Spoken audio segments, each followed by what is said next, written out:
আমি অনুরোধ করব এদেরকে সাবস্ক্রাইব করবেন, এদের পাশে থাকবেন, এদেরকে আর্থিক সহযোগিতা করবেন, কেন গদি মিডিয়াকে আজকে একদল রাজনীতি। আমরা ভারত সরকারকে বলি তাদের সঙ্গে কোন রকম কূটনীতিক চুক্তিতে আমরা যেতে রাজি নয়, তাদের দেওয়া কোনো দ্রব্য গ্রহণ করতে রাজি নয়। আমরা মুসলমান, রাসূলের ইজ্জতের জন্য বুকে গুলি খেতে রাজি থাকবো, কিন্তু তাদের কোনো দ্রব্য পেটে নিতে আমরা রাজি থাকবো না। আমাদের আরো আজ শপথ করতে হবে। আজ আমরা বরদাস্ত করে নেব নিজের মায়ের বেইজ্জতি, আমরা বরদাস্ত করব বাপের বেইজ্জতি, আমরা বরদাস্ত করব আমাদের স্ত্রীদের বেইজ্জতি, আমরা বরদাস্ত করব পৃথিবীর সব বেইজ্জতি, কিন্তু আমিনা লাল নবী বেমিসলে বেমিসাল আমার রাসূলের যখন বেইজ্জতি হবে, পৌনে 200 কোটি মুসলমান নিজের সিনায় গুলি খেতে রাজি থাকবে, রাসূলের জিন্দাবাদ দিতে তৈরি থাকবে।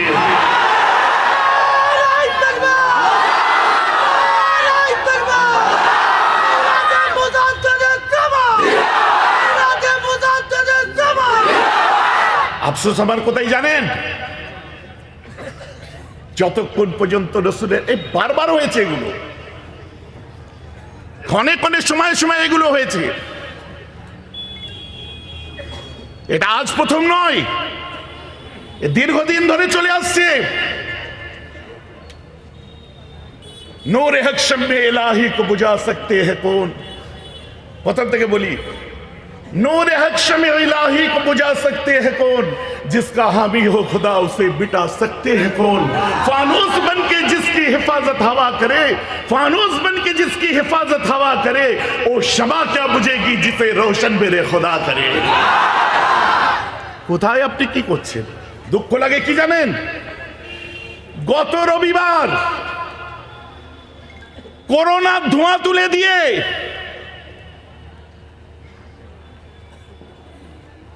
এই হুগলি জেলার মাটিতে আমি দেখলাম একটা বিশ্ব নবী দিবস, 61 বছরের বিশ্ব নবী দিবস বন্ধ করে দেওয়া হলো।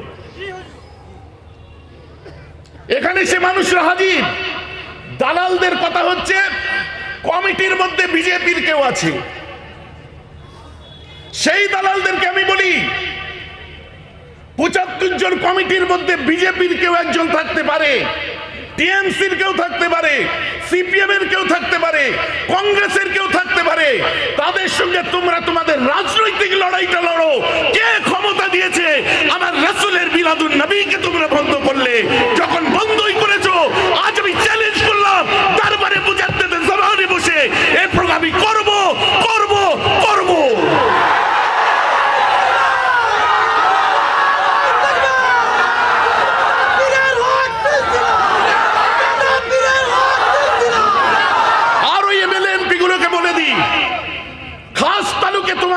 কাজ হচ্ছে জনসন বার্ডস দিয়ে কান চুলকাচ্ছ চুলকাও, হাঁসের পলক দিয়ে চুলকাচ্ছ চুলকাও, মুরগির পলক দিয়ে কান চুলকাও, কিন্তু বাঘের লেজ দিয়ে কান চুলকাবার চেষ্টা করবে না। চুপ আছি বলে মুখে কথা বলতে জানি না, বোকা বানিয়ে মুসলমানগুলোকে নিয়ে হো হো করে ঘুরলে, তার পাওনার প্রাপ্তি শিকারের সময় তাদেরকে বুড়ো আঙুল দেখিয়ে দিলে, আর চিৎকার করছো কি এমানুয়েল ম্যাক্রনের বিরোধিতা করতে হবে, নিশ্চয় করি। তসলিমা নাসরিনের বিরোধিতা নিশ্চয় করি, স্যাটেনিক ভার্সেসের বিরোধিতা নিশ্চয় করি, সাথে তোমাদেরকেও ছাড়ি না। তুমি আমার ঘরের হলেও তুমি যাকে যত খাও না কেন, কে তোমায় রুখে দেখি, রাসূলের নবী দিবস কায়েম করেই ছাড়বো আমি।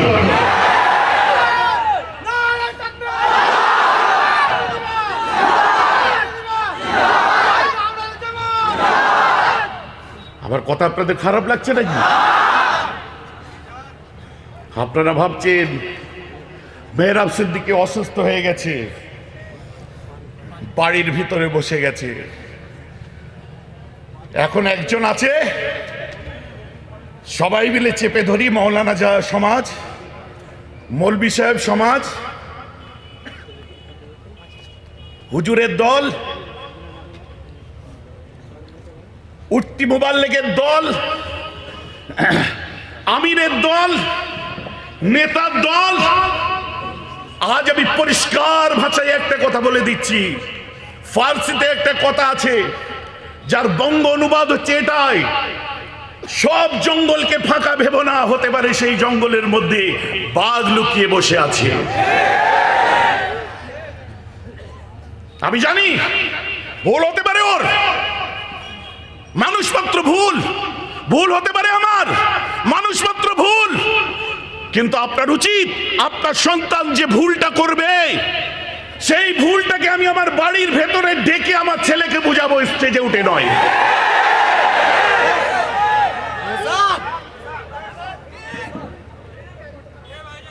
বলিউডের 3টে খানের মধ্যে লড়াই চলছে দীর্ঘ বছর, কোনদিন লাইমলাইটে দেখেছেন? আমি বক্তব্য দিচ্ছি, ভাই ভাই বিল বিলাপ করো, বাপ বেটাই বিল বিলাপ করো, বন্ধু বন্ধু কাঁধে কাঁধ মিলিয়ে থাকো। আমার ভাই ভাই বিল নেই, আমার বাপ বেটাই বিল নেই, আমার আত্মীয় স্বজনে বিল নেই। ভাষণ দিয়ে শুধু গলাবাজি করে 1,500 টাকা খরচায় 20,000 টাকা ইনকাম করে কোনো লাভ নেই। আপনি বলবেন এ কথা বলতে আপনারা কেন বলছেন? এই জন্যই বলছি, আমার যত মুরব্বী থেকে ছোট পর্যন্ত বাপ চাচা ভাইরা আছে, প্রত্যেকের জুতোর ধুলো আমার মাথার উপরে রাখি, কিন্তু আমি নীতি যেটা মেনে চলি ওটা আমার আব্বার নীতি মেনে চলি না, ওটা আমার দাদুর নীতি মেনে চলি না, 5 হুজুরের নীতি মেনে চলি না, আমার বড় আব্বার নীতি মেনে চলি না। আমার বড় আব্বা আমার মুরব্বীরা আমার দাদুরা যে নীতি মেনে চলেছে, আমি ভালো সবাইকে বাসি, নীতি কেবলমাত্র একমাত্র বঙ্গপুত্র আবু বকরের মেনে চলি।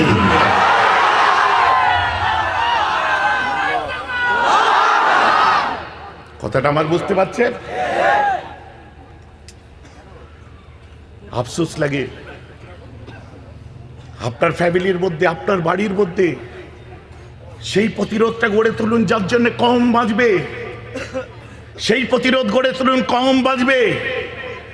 শুধু মুখেতে দাদা হুজুর বললে হবে না, মুখেতে আমি বুঝাতে দেশ আমাদের সিলসিলার ক্ষতি হতে দেবো না, মুখে দাদা হুজুর আর বুকের ভিতরে মনে দিদি হুজুরও চলবে না।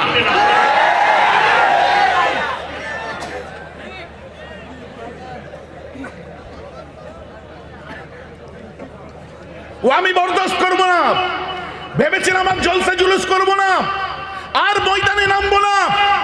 আব্বাস আছে সামলাবে, মেনাজ আছে সামলাবে, আমার ছোট ভাইরা আছে করবে, আর আমি ময়দানে নামবো না। কিন্তু আজ আমি আপনাদের সামনে ওয়াদা করলাম, আবার আমি আমার সেই পুরনো 2007-কে ফিরিয়ে আনবো, 2009-কে ফিরিয়ে আনবো, 2010 ফিরিয়ে আনবো, আবার ময়দানে নামবো।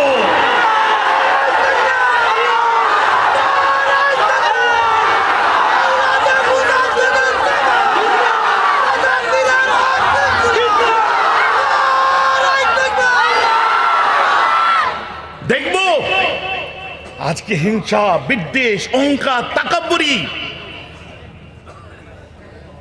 আজকে আমার সিলসিলার মানুষগুলোকে যখন মৌখালীর ওখানে ওই যে কোনা এক্সপ্রেসওয়ের উপরে আক্রমণ করে দিল, ও তো আব্বাসের লোককে আক্রমণ করলো, ও তো মেহরাবের লোককে আক্রমণ করলো, যখন ওখানে আপনার আক্রমণ করলো, ও তো অমুককে আক্রমণ করলো। বলছে পার্টি করতে গেলে তো মার খেতেই হয়, পার্টি করতে গেলে তো মার খেতেই হয়। তো সেই কথাটা মনে ছিল না 2009 সালে? মনে ছিল না ভাঙড়ে 7টা উইকেট মুসলমানের পড়েছিল? মনে ছিল না 2010-এর কথা? মনে পড়লো না 2011 সেই আনন্দবাজার পত্রিকার ফার্স্ট পেজ দাবি করলো যে আমরা ফিরে আসার বলে মেহরাব সিদ্দিকীর মতো একটা পীরজাদার নাম ডাইরেক্ট বলে দিল? তখন মনে ছিল না যে রাজনীতি করতে নেই? আমি জানি মুজাদ্দেদে জামানের ধুলো তোলা হচ্ছে, দাদা হুজুর করেছেন, দাদা হুজুর করেননি, তার ব্যক্তিগতভাবে সে করছে, আমি বলে দিচ্ছি। এবারে বলুন অধিকার আছে না নেই? বলবেন রেজাল্ট কি হয় দেখা যাবে, রেজাল্ট কি হয় দেখা যাবে। আমরা ভেবেই নিয়েছি রেজাল্ট খারাপ হবে, যান মেনে নিলাম, হাসুন কিছুদিন, ওকে বলবো মেনেই নাও রেজাল্ট খারাপ হবে, হাসুন কিছুদিন। কিন্তু 34 বছর ধরে রেজাল্ট খারাপ করেছিল তৃণমূল কংগ্রেস, কিন্তু বামফ্রন্টের ভয় ছিল, ওরা 34 বছর হারলেও পেছনে তাড়া করার কেউ আছে। কথাটা আমার বুঝতে পারছেন না? এটা মাটির পুতুল হিসেবে খেলা করছে। তো এদেরকেও বুঝিয়ে দিই, যে 12-10 বছর 11 বছর 15 বছর ধরে রাজত্ব করো, তোমার প্রজেক্ট শেষ করো, কিন্তু আগামী দিনে মাথায় রেখে দিও তোমাদের তারা করার জন্য নবী মুহাম্মদের উম্মতগুলো তৈরি আছে।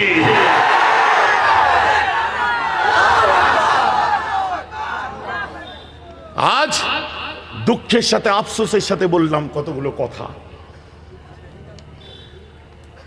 নবী দিবসের আলোচনা না করলে নয়, বিস্তারিত আমি বলবো না, আগেই বলে দিয়েছি। তারপরেও খাবে তো আট ভিতরে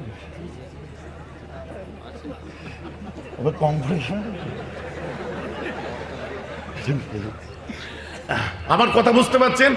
বাইকে ছেড়ে দাও, যাবে ওখানে অফিসে বসো। আমার কথা আপনারা বুঝতে পারছেন? কারণ আমরা সেই নীতি সেই আদর্শতে বিশ্বাস করি। একবার তাকবীর দিন, নারে তাকবীর। গলার আওয়াজ নেই, খামা দাঁড়ানো মানুষ সবাই মিলে বলুন নারে তাকবীর, নারে তাকবীর। সিলসিলাতুল মুজাদ্দিদিজ জামান, সিলসিলাতুল মুজাদ্দিদিজ জামান, আমাদের সকলের প্রিয় আওলাদে মুজাদ্দিদিজ জামান, আমাদের সকলের প্রিয় ছোট ভাই আব্বাস সিদ্দিকী। নারে তাকবীর। আওয়াজটা যেন বুকের মধ্যে কন কন কন কন করে।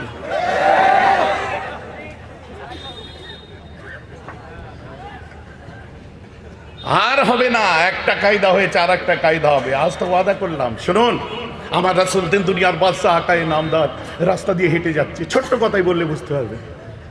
নবীজি আমার হেঁটে চলে যাচ্ছেন, হঠাৎ দূর থেকে আবু জেহেল দেখতে পেয়েছে আল্লাহ রাসূলকে। হাদিস পাক শোনাচ্ছিল, আবু জেহেল দেখতে পেয়েছে আমার রাসূলকে।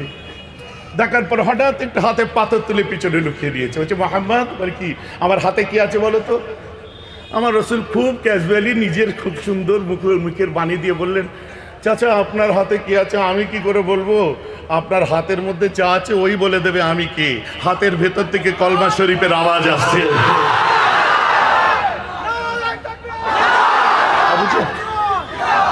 আবু জেহেল মেনে নিল? মানে নি। বাবা জাদু করে দিয়েছে, ছুঁড়ে ফেলে দিল, মানে নি। আমার রাসূল দিন দুনিয়ার বাদশা আকায়ে নামদার ঘরের মধ্যে অপেক্ষা করছে। একজন ইহুদি রাস্তা দিয়ে যায়, আল্লাহ রাসূলকে লক্ষ্য করে উদ্দেশ্য করে তার সাহাবাকে বলে, তোদের নবী মুহাম্মদ যদি নবী হয়ে থাকে ওই দূরের গাছটাকে এখানে নিয়ে আসতে বল, মেনে নেব। 5-7 কিলোমিটার দূরে একটা গাছ। এ বলছে তোকে মানতে হবে না, দূর বেরো।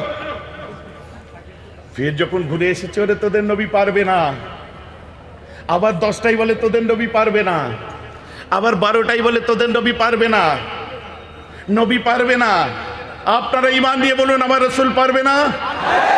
কারা মানেন পারবে? হাত তুলে দেখান। আমার রাসূল পারবেন কি পারবেন না? খুব সুন্দরভাবে বাইরে বার হয়ে এসে আমার রাসূল বলে, রে আমার ভক্তদের কেন ডিস্টার্ব করছে, কি ব্যাপার বলো তো? তুমি নবী হয়েছো, প্রবলেম কি তোমার? ওই গাছটা এখানে ডাকো তো। শোনো, আমায় ডাকতে হবে না, ওই গাছটাকে যে আমি মোহাম্মদ আমার নামটা বলে দাও, গাছ চলে আসবে। এটা কি হলো? নাম বললে গাছ চলে আসবে? যদি না আসে, মনে মনে ঠিক করছে গাছ তো আসবেই না। ওদের কাবিলার সরদার বলেছে যে হযরত মুহাম্মদকে যদি তুমি মারতে পারো বা শাস্তি দিতে পারো, তোমাকে আমি অনেক পয়সা দেবো, মালামাল হয়ে যাবে।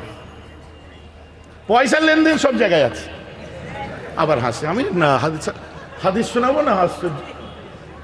হাদিস শোনাচ্ছি রে বাবা, লেনদেন সব জায়গায় আছে। চলে গেল, বলছে দেখো আমি যাচ্ছি কিন্তু। বলে হ্যাঁ, গাছ আসবে না, ঠিক আছে। মরুত্তপ্ত রৌদ্রে নবীজির কথা শুনে হাঁটতে হাঁটতে হাঁটতে হাঁটতে সেই পর্যন্ত গেছে।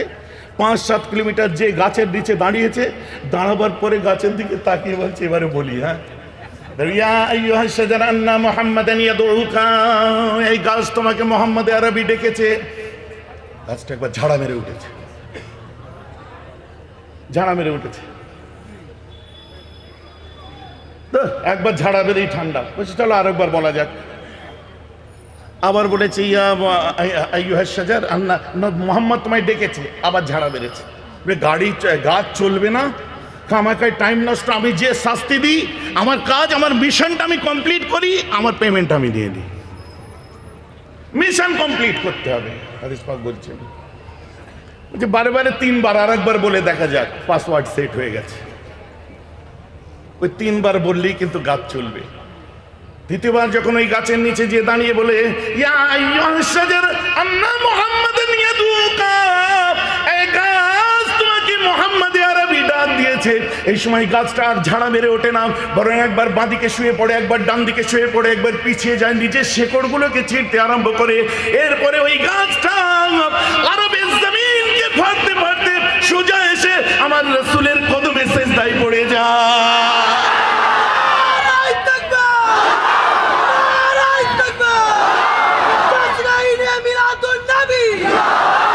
গাছ কোথায়? আমার রাসূলের কদমে এসে সিজদায় পড়ে যায়। এ পেছন পেছন দৌড়ে এসে হাঁপিয়ে গেছে, বলে কিরে আমাকে শাস্তি দিবি নি? হাতটা বাড়িয়ে বলছে, এটাই যদি তোমার ইসলাম হয়, আর দেরি করো না, কলমা পড়ে আমায় মুসলমান করে নাও। আছে কোথায়? গত কদিন আগেকার কথা বলি শুনুন। ফ্রান্সের এমানুয়েল ম্যাক্রন একজনকে ওয়েলকাম করার জন্য এই রাষ্ট্রপতি স্বয়ং এয়ারপোর্টে পৌঁছেছিল। নাম সোফিয়া পেট্রোনিন। এই সোফিয়া পেট্রোনিন কে ছিলেন? মন দিয়ে শুনুন, তথ্যভিত্তিক আলোচনা আনারই কথা বলি না। এই সোফিয়া পেট্রোনিন ছিল একজন খ্রিস্টান নান ইসাই। বাসটা একটু পাস করিয়ে দিন তাড়াতাড়ি। এই ছেলেরা বাসটা পাস করো। সব আমাদের পাড়ারই ব্যাপার, বুঝলেন? বিরক্ত লাগছে? দাঁড়ানো ভাইয়েরা কষ্ট হচ্ছে? সোফি পেট্রোনিন, শুনতে থাকুন, attention please, please attention. Sophie Petronin একজন খ্রিস্টান নাম ছিল, যেমন মাদার টেরেসা ছিলেন। এই সোফি পেট্রোনিনকে আফ্রিকার মালিতে আগুয়া করে নেওয়া হয়। আফ্রিকার মালিতে তাকে আগুয়া করা হয়, কিডন্যাপ করা হয়। কিডন্যাপের পরে তাকে 4 বছর একটা জেলে রাখা হয়। এরপরে ফ্রান্সের প্রেসিডেন্ট ভ্যাটিকান সিটির খ্রিস্টানদের পোপদেরকে দিয়ে অনুরোধ করে যে সোফি পেট্রোনিনকে আপনি ছেড়ে দিন। এরপরে তারা অনুরোধ রেখেছে। 4 বছর পরে সোফি পেট্রোনিন এবং তার 8 জন সঙ্গীকে যখন ছাড়লো, কদিন আগেকারের কথা বলছি, যখন নাকি ফ্রান্সের বুকে রাসূল পাকের ব্যঙ্গচিত্র অঙ্কন করা হচ্ছে, ওই সময়তে ওয়েলকাম করার জন্য যখন ম্যাক্রনের এয়ারপোর্টে পৌঁছালো, সোফি পেট্রোনিন প্লেন থেকে বার হলো। বার হওয়ার পর হাত বাড়িয়েছে, hello Sophie, how are you? উত্তর হচ্ছে, I am fine, but I am not Sophie right now, I am Muslim and my name is Mariam. কি বলছে? আমি এই মুহূর্তে কোনো সোফি পেট্রোনিন নয়। আপনি যখন ব্যঙ্গচিত্র আঁকছেন ওখানে, আমি জেলে বসে ধর্ম পাল্টে মুসলমান হয়েছি। আমি এই মুহূর্তে সোফি পেট্রোনিন নয়, আমি খ্রিস্টান নয়, আমি একজন মুসলিম, আমার নাম হলো মারিয়াম। অতএব আমি আগেই বলেছিলাম যে যত এইরকম জ্বালাবে, একবার আঘাত দেবে, লক্ষ লক্ষ মুসলিম ইসলামকে নিয়ে রিসার্চ করবে। মিস্টার ডেভেনপোর্ট লিখছে দ্য অ্যাপোলজি ফর মোহাম্মদ, খুলে দেখুন। বইটাই লেখা হয়েছে কিসের উপরে? আল্লাহ রাসূলের উপর কটূক্তি করেছিল, সেই কথাগুলোকে ফিরিয়ে নিয়ে নবীর উপরে বই লিখে দিলেন দ্য অ্যাপোলজি ফর মোহাম্মদ। তার মধ্যে লিখছেন, we must recognize that the spread of Islam not won by victory of sword, but spread by the magic of his personality and wonderful eloquence. এসব বললে সারা রাত কেটে যাবে। প্যারে হাজরানে মজলিস, বহু মানুষ দাঁড়িয়ে কষ্ট করছেন, বসার জায়গা নেই, মাফ করবেন। তাই আপনাদের কাছে আর আমি সময় দিচ্ছি না, ময়দানে এসে গেছি, ওয়াদা যখন করে ফেলেছি, কথা বুঝছেন না? তবে ইনশাআল্লাহ আমার ইচ্ছা একটু আগে পর্যন্ত ছিল না যে কথাটা আমি ডিক্লেয়ার করব। ভাববেন না জলসা বাড়াবার জন্য, ডায়েরি ভর্তি করার জন্য অ্যাডভার্টাইজ করছি। শুনে রেখে দিন ভালো করে, ওই ফকটে অ্যাডভার্টাইজমেন্টের জন্য কারোর পিছনে দৌড়াই না, কাউকে পয়সা দিয়ে খবর করাই না। যারা ভালোবাসে ন্যায় নিষ্ঠার সাথে, যারা জার্নালিজমের এথিক্সকে বুঝেছে, যারা মিডিয়ার জগতে এসে নিজেদের নামকে উজ্জ্বল করেছে, সেই মাস কমিউনিকেশনের স্টুডেন্টরা প্রত্যক্ষ পরোক্ষভাবে তারা যায়। সত্য কথা তাদেরকে বলি, কারণ আমি একটা জিনিসে বিশ্বাস করি, আমার দাদা হুজুরের সামনে, আমার বড় আব্বার মাজারের সামনে বসে বলছি, দুনিয়ার জমিনে কারো ক্ষমতা নেই নেই নেই। আল্লাহ যদি টিকি ধরে তোলে, তুমি ঠ্যাং ধরে কখনো নামাতে পারবে না।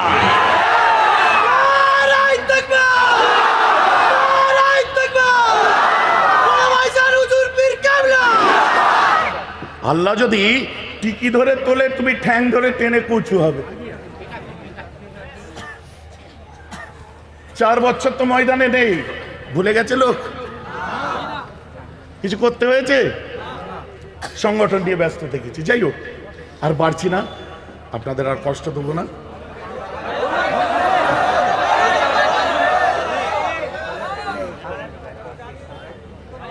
আর একবার একটুখানি, হ্যাঁ,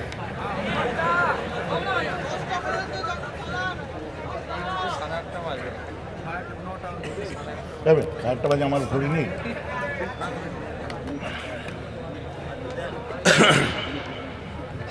চলুন অল্প কথায় গল্প একটুখানি করে ছেড়ে দেবো, হ্যাঁ, কারণ আমি ইচ্ছা করে রাত করব না।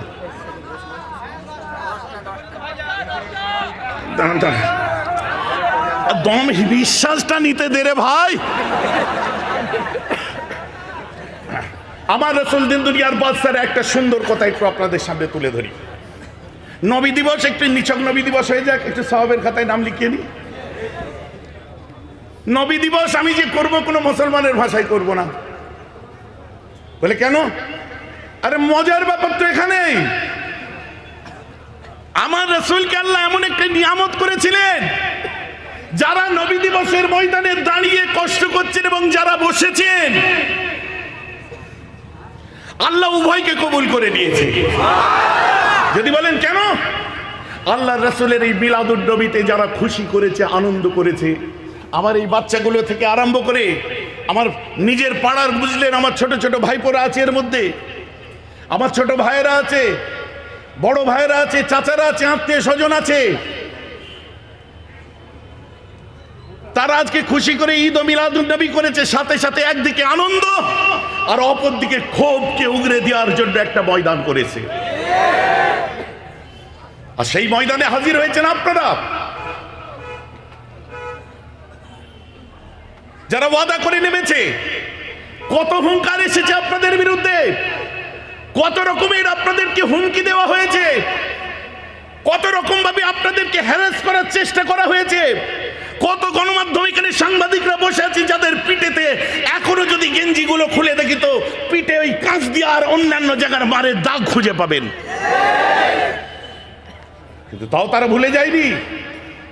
শত শত মিডিয়া আজ এখানে দাঁড়িয়ে আছে, আবার ট্যাপ করার কথা আছে। ভাষাটা ট্যাব না ট্যাপ কি, আমি তো গুলিয়ে ফেলছি। আর একটু পড়াশোনা আমায় করতে হবে।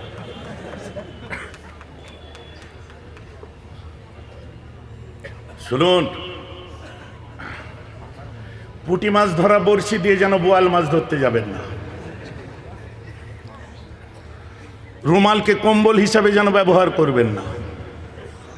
যতদূর হাত যাবে ততদূরই চুলকাবেন, ওর থেকে বেশি চুলকাবার চেষ্টা করবেন না। কাদেরকে বলছি? সেই মানুষগুলোকে যারা প্ররোচনায় পা দিয়ে, যারা বুকে সাহস নিয়ে দিয়েছে যে এবারে ট্যাপ করব, কেস দেবো, এই করব, সেই করব। কান খুলে শুনে রেখে দেবেন, মুজাদ্দেদে জামানের বাংলায় আমরা আছি। মুজাদ্দেদে জামান দাদা হুজুর পীর কেবলা এই জমিনেতে শুয়ে আছে।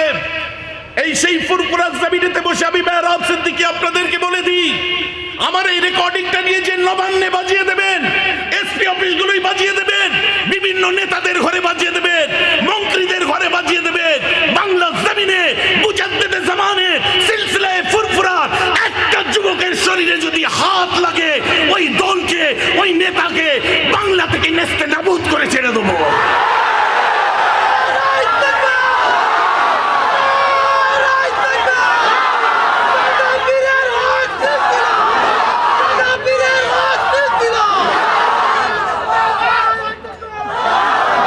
আর সেইগুলোকে চিহ্নিত করে রেখে দিন, যারা ফড়ং ফড়ং ফড়ং ফড়ং এদিকে ওদিকে বসে বসে করে। 14 বছর চুপ করে বসেছিলাম, বরদাস্ত করেছি, আর চুপ করে বসে থাকবো না। ওই পলিটিক্যাল ছেলেগুলোকে বলে দিই, ওই রাজনীতির মানুষগুলোকে বলে দিই, ওই নেতাগুলোকে বলে দিই, ওই লিডারগুলোকে বলে দিই, ওই চাটুকারগুলোকে বলে দিই, এবারে যদি ময়দানে আসো মেহরাব সিদ্দিকী ইটের জবাব পাথর দিয়ে দেবে।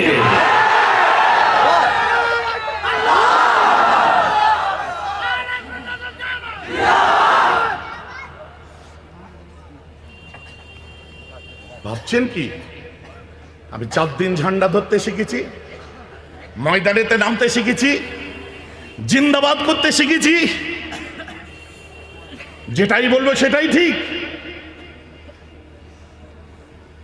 আপনাদের চোখের পানি আপনার নয়, আপনাদের চোখের পানি আমার। আপনাদের কষ্ট আপনাদের নয়, আপনাদের কষ্ট আমার। আপনি ভুল করেন ঠিক করেন, আমার পক্ষে যান বিপক্ষে যান, আমার বিরুদ্ধে কথা বলেন, সম্পূর্ণ আমার বিরোধিতা করতে থাকুন। সঠিক মুজাদ্দেদ জামানের যদি আওলাদ হই, প্রকৃত যদি কুরাইশ খানদানের খুন শরীরে থাকে, আপনি আমার দুশমন হলেও আপনার জন্য বদদুয়া নয়, আপনার জন্য দোয়া চাওয়াটাই পীর সাহেবদের কাজ। কথা ঠিক বলছি না ভুল বলছি? আজকে আদর্শ ভুলে গেলে হয়ে গেল। যারা এই স্রোতের বিরুদ্ধে সাঁতার কেটে বিভ্রান্তমূলক কথাবার্তা বলে, যে লেভেলেরই হোক, যে ধরনেরই নেতা হোক, লিডার হোক, বিচ্ছিন্ন করে দিন জনগণের কাছ থেকে তাদেরকে। কারণ আপনারাই লাঠি ধরেছিলেন পার্টিকে জিতাবার জন্য, বোম প্রথম আপনারাই চালিয়েছিলেন, বন্দুক প্রথমে আপনারাই ধরেছিলেন, লড়াই করার জন্য আপনাদেরকেই ব্যবহার